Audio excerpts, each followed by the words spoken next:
kumeneko endaka kubera kena kali konseka mino linako ngakhala atamakupangira pansi palibe angakulandise sungabwere kwa moyo akakupha kumeneko ndipo chisankho nchakuti apa pambali ngati ungandiyang'anire mmene ndanenamo ina yake basi ine ndikakuonesa kunsika kundithu ndipo ndizakutezera pena paliponse ukumvesesa koma ondiyang'anira zikumveka bwino mwanjira ina unayankhula kuti ukufuna kena kali konseka mino linako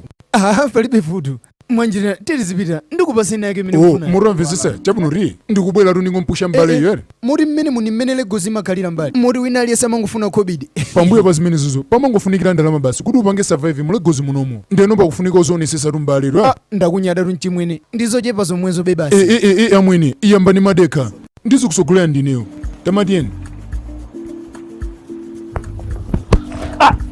amwene sitimolonga choncho kulegozi mufuna mundipe ndikochepa komweko mbale chabwino tamatiyeni mtima wanu udekhe amwene chilichonse mundisikeni mudekhe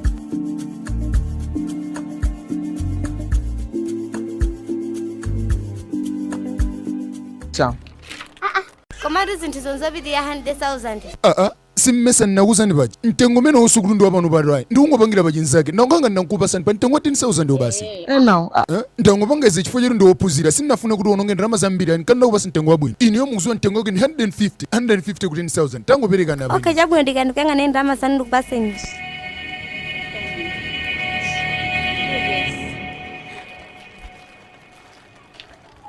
uwelengani changu mama ndalamazo ndikupanga zomwezo uli kumalo apapa inu simukuona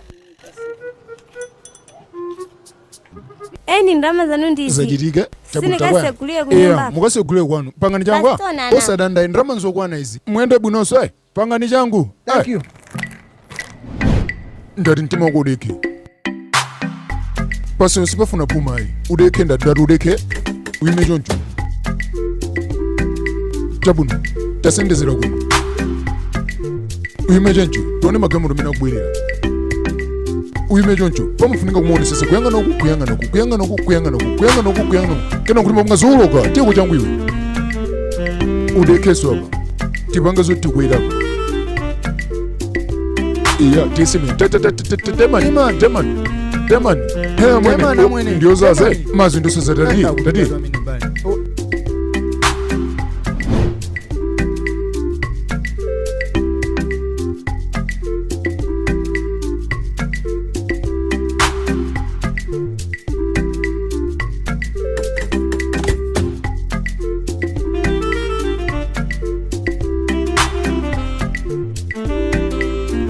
ndiyo nokudikira sujani kuti